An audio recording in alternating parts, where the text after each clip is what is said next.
Tänään se vihdoin tapahtui. Jesse Pynnönen sai sähköpöydän. Suuri kiitos Ahakolle, kenen kanssa tämä video on tehty kaupallisessa yhteistyössä. Pitää sanoa, että on 195 pitkä ja tää pöytä todellakin riittää myös minulle. Ja jos oikeasti haluatte esimerkiksi teidän kotitoimiston tai jonkun vastaavan niin pistää uudelle tasolle, niin suosittelen tsekkaamaan kuvauksen ja heidän kalustoaan.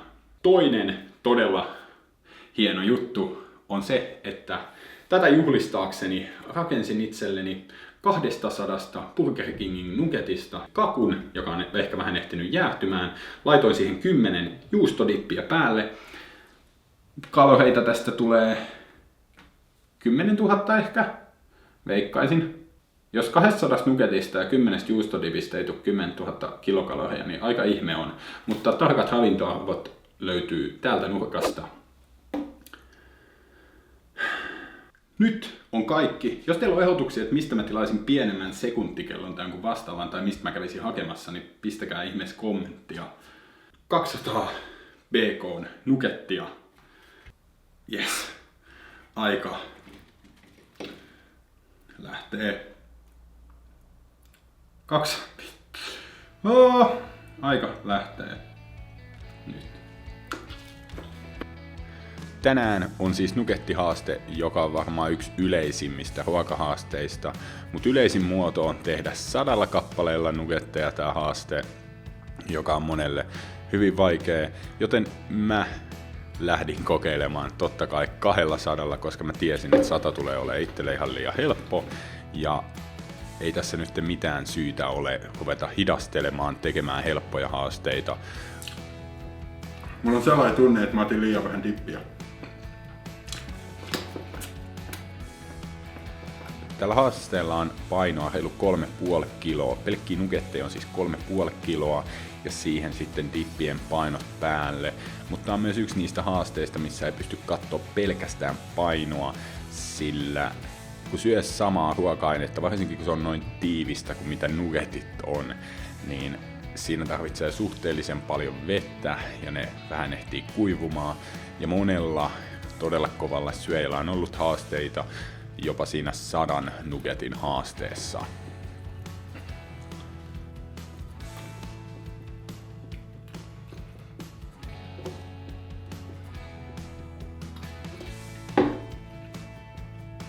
Ensimmäisiä syödessä mä oikeasti mietin, että kuka tilaa niitä 4 nugetin bokseja tai pusseja Mäkkäristä tai Burger Kingistä.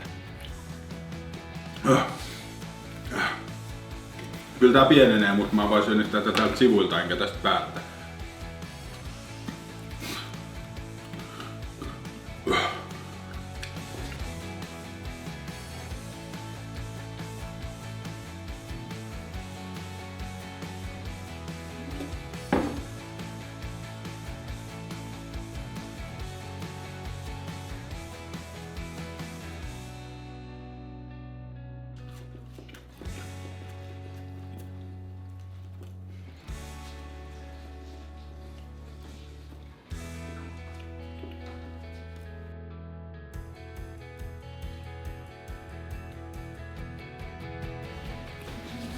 On ne kyllä hyviä.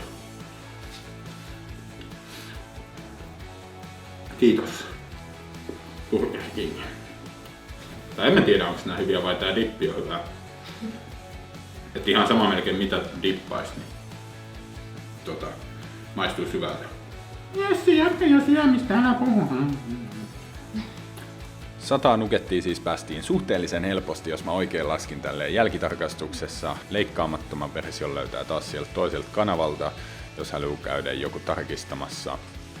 100 jälkeen rupesi kuitenkin vauhti hidastua huomattavasti ja kaikille vinkkinä, että vaikka mä sanoin tossa, että edelleen maistuu hyvälle toi dippi, niin 100 nugetin jälkeen niin mikä ei ehkä peitä sitä makua. Eli jos olette tilaamassa nugetteja, niin tilatkaa maksimissaan 100. Kaikkea muut paitsi barbecue.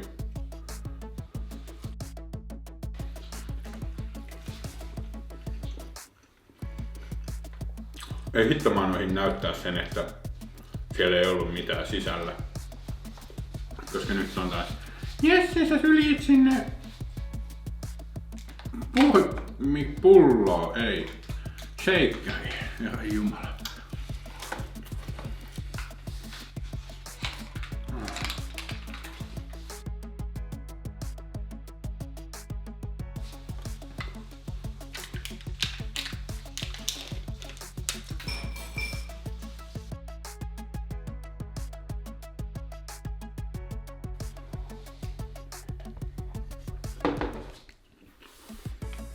Tosiaan mulla ei ollut käytössä pelkästään ne 10 juustodippiä, mitkä mä laitoin alussa tohon päälle, vaan käytin myös valkosipuli ja sour cream onioni yhteensä 5 kappaletta, joten niistä tuli sitten myös ekstra kilokaloreita.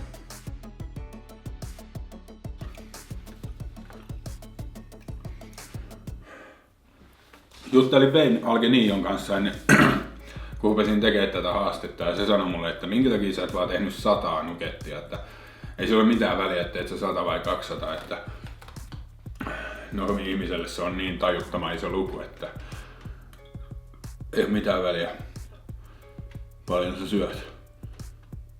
Nyt syöt sä 100 vai 200, mutta piti sitten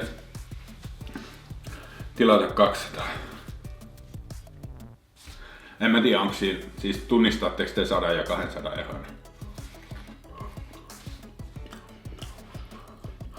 Mä ainakin huomaan. Mä en siis tee näitä videoita näyttökertojen tai jonkun muun toivossa, vaan oikeasti mulla on tarkoitus yrittää joka kerta haastaa itseäni, olla epävarma siitä, tuunko mä onnistumaan haasteessa vai en. Ja se tuo mulle iloa, kun mä teen näitä videoita, että mä en tiedä, onnistunko mä vai en.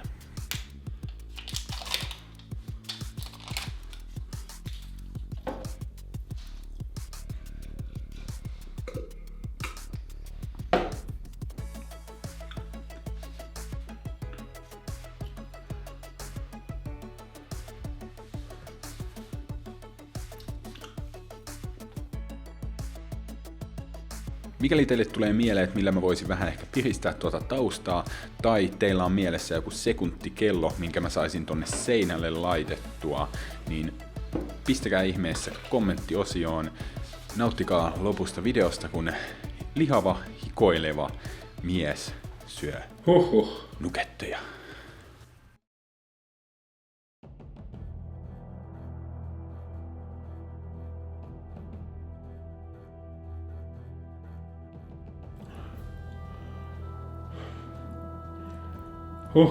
Nojailen pöytään kun mikäkin pummi.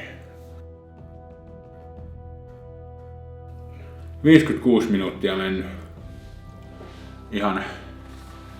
Ihanan. En mä tiedä mitä. Vähän kaikuu. Vai en mä tiedä kaikuuks mun päässä vai kaikuuks tässä oikeesti. Onkohan se jotain peltilautanen ja en mä tiedä, päässä kaikuu. Ylväästä 195 senttisestä tuli 160 senttinen kääpik, kun hän yritti syödä 200 nuggettia.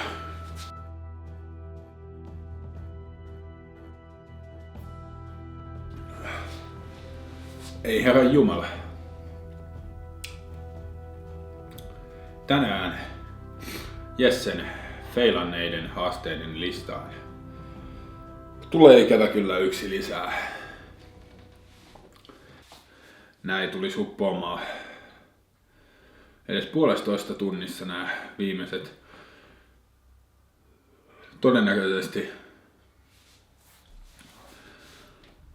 mä olisin valahtanut jo siinä ajassa pöydän alle tästä löysyydestä.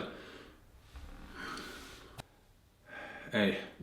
Tässä en niinku aio yhtään kyllä jarrutella näiden haasteiden suhteen. Totta kai ne tulee olemaan jatkossakin sellaisia, tai tulee jatkossa olemaan sellaisia, missä mä voin onnistua, mutta en välttämättä. Eli näitä feilureita tulee. Uuden sähköpöydän ääressä tullaan varmasti tekemään nopeushaasteita tää nyt ei todellakaan ollut sellainen. Mutta pistäkää kommenttia, että minkälaisia nopeushaasteita voisi ruveta tekemään nyt kun pääsee syömään seisten. Tosiaan suuri kiitos Ahakolle tästä yhteistyöstä.